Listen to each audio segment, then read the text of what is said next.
So a little different. Now I'm going to make an excuse right off the bat, because set the bar low and then hopefully deliver high. At about 12:45, when I was told that they would like me to speak, I said, okay, well, let me pull out the honorary chair speech from this summer, and we'll cross out honorary chair of Hartford Swinger and just write in Hero of Hope, and we'll go with that. So I thank you so much for being here.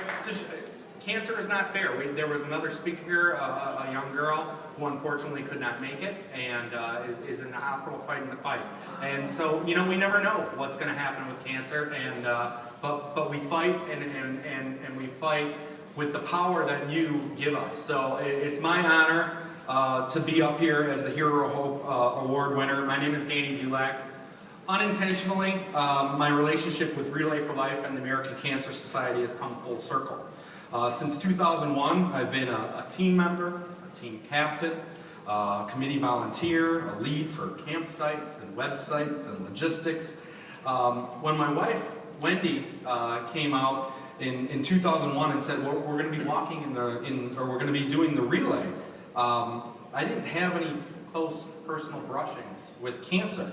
And when Wendy came home and said, we're going to be doing this, I said, well, why is she signing us up for a running event? I don't run. I literally no clue what was going on.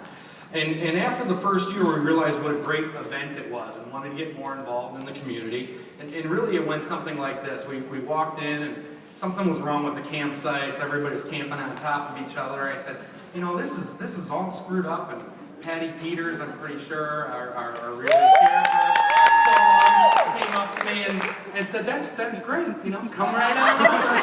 And the next thing I knew, I had a shirt, and I was on a committee, and it went something like that. But we wanted to get more involved, and I was always amazed at the other volunteers that were on the committee, their passion for the cause. I was supporting it, but these people were living it.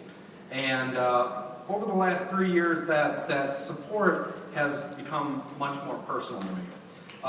Quickly, my story, 1984. It was just before I went into high school. I was diagnosed with ulcerative colitis. And thinking back in my head, talking to the doctor, he may have said something about cancer, something having to be removed. At some point, I was thinking, I'm going into high school, I'd like to get a date at some point, and I need to know where every bathroom is in a 1 mile area. That's what I was thinking of. So that seemed decades away. I didn't really worry about it. In 2001, I was diagnosed with diabetes. 2007, primary sclerosing cholangitis, PSC. It's a blockage of the bile ducts that lead to the liver. Okay, all big names, whatever, but none of them are cancer, right? So, through regular tests and a lot of medication and a lot more tests, things were pretty much under control for me for quite some time. In the summer of 2008, during one of my every 6-month colonoscopies, it really wasn't that exciting. You can never drink Gatorade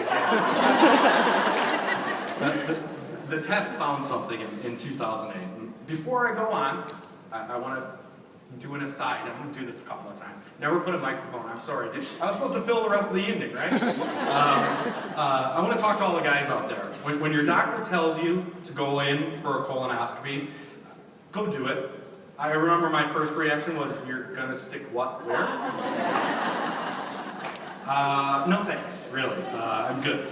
But without the tests and without the advances that the American Cancer Society has made, I would not be here today. There's no other way.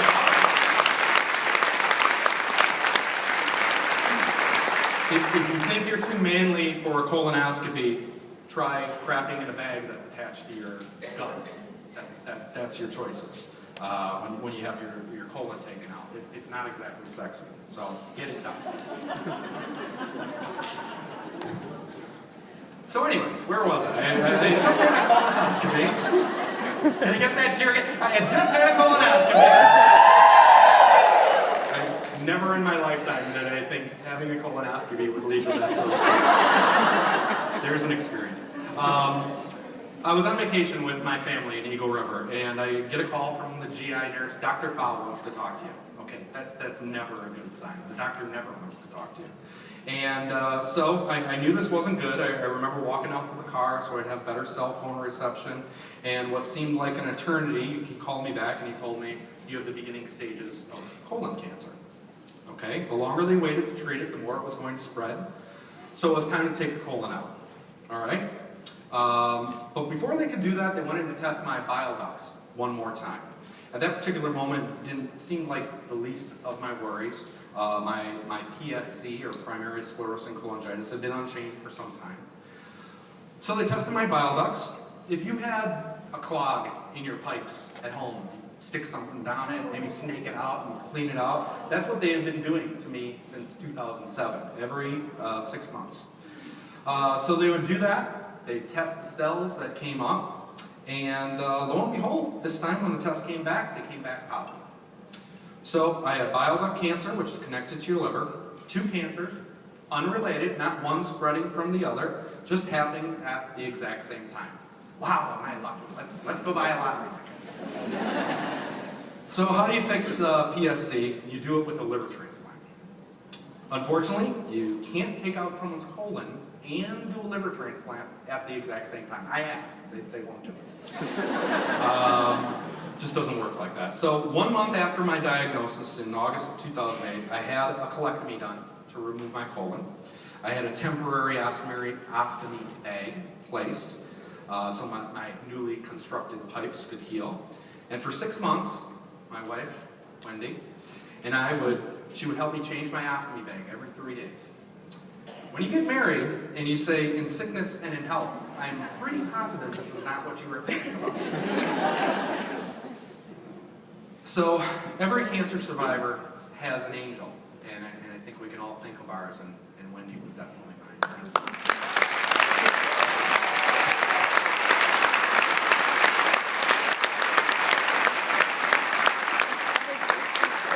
That September 2008, I started 3 months of chemo and radiation for the bile ducts at Community Memorial Hospital in Menominee Falls, Wisconsin. In early December, I was put on the liver transplant list. And in the months in between, you know, you're waiting around, you're on this list, you're 5th, you're 1st, you're 2nd, you're 12th. You have a lot of time to reflect about your life and your mortality, probably for a much longer protracted period than anyone ever should. And there are a few situations in life where you can do that. I don't like to think that deeply. I'm not a deep thinker, so I just kind of bided my time and waited around. In May of 2009, May 6th of 2009, I got a call from my transplant coordinator at UW-Madison. I needed to get to the hospital ASAP. On May 7th, I had a new liver, and 3 days later, amazingly, I was home. Yeah, yeah.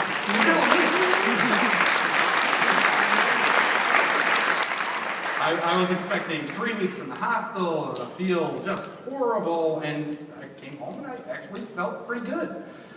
Me and my pharmacy of 34 pills a day came home and started the healing process. I'd like to take another break here. I said I had a couple of different breaks. Sorry, we're not on a schedule. As of today, there are over 111,000 people on a transplant waiting list. So far this year, there's been about 7,000 transplants completed. There are not enough donors. You can't take it with you, so I beg you to look on the back of your license, to sign it tonight, to tell your family members, and to become a transplant donor. The 68-year-old grandfather who made that donation for me, his liver, I know it is not going to last me my lifetime. I know I'm going to go through this process again. I beg you to consider to become a donor. If not for everyone else, I'm sorry, I'm selfish for me, so please consider it.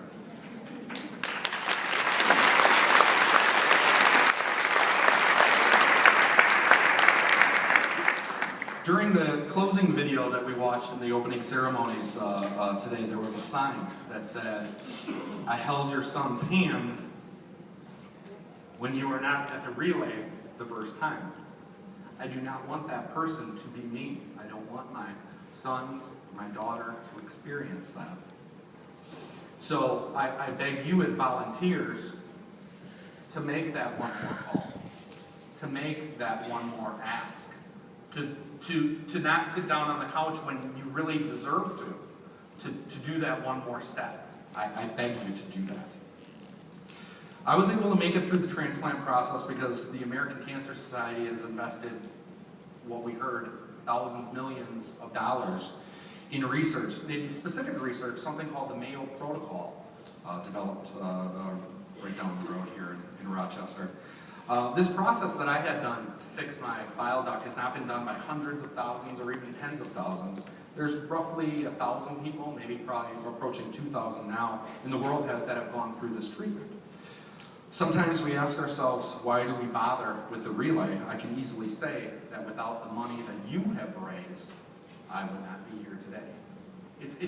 Sometimes the correlation seems way off. Well, it's going to research. This process that I had wasn't there 10 years ago. I would not be here. At the relay this year, when I was the honorary chair, I had a section that was, I called it my Oscar portion, where I thanked everyone on the slide. And most of those people aren't here, so I'll spare you of that. But there are a couple that I would like to mention. My company, my employer, Source Medical, who could have cut ties, and probably should have, a long time into this process, stuck with me. We heard from John, the national CFO, CEO, about access to healthcare. I was fortunate enough to have great access to healthcare. If I have to go through the transplant process again, I'm probably going to max out my healthcare. I mean, there are issues out there that are larger than sometimes we think about. I'd also like to thank you, the volunteers. Once again, I can't ask you enough, I can't personalize enough that one more phone call, that one more email, that one more ask. Please do it. Most importantly, I'd like to once again thank my wife Wendy for doing everything for 12 months.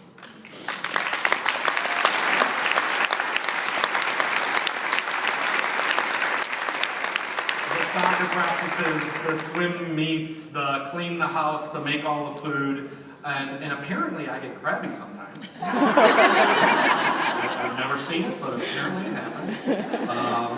Your nursing abilities, which I don't think either of us knew you had, and for always reminding me, you are going to fight, you are going to beat this, there are no other options. You have to keep that in mind.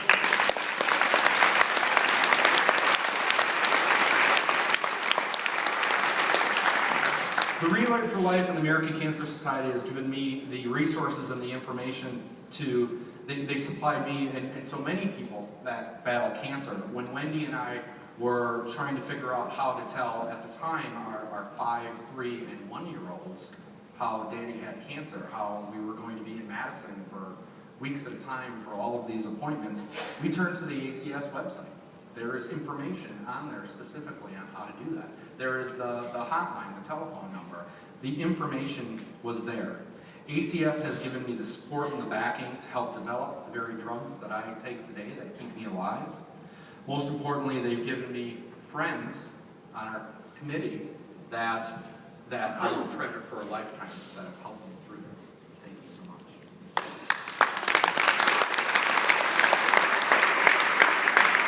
I hope when you move forward, last paragraph, seriously, wake up back there. I hope when you move forward and you question your abilities, when you just want to sit down on that couch, when I'd love to know, who won Dancing with the Stars or what's happening on this show. I don't do that. We're running at 1,000,000 miles an hour, and I'm pretty sure that probably is the same situation for everyone here. Does it feel like, why do I do this to myself? Well, I again beg of you, because of all of the work that you do, the participation in the Relay for Life, the great number of people that have more birthdays because of your work. Push yourself even harder to achieve your fundraising goals and all your other goals that you set for yourself. Thank you for the opportunity to be the Hero of Hope title I definitely did not want, but I gladly embrace. Thank you very much.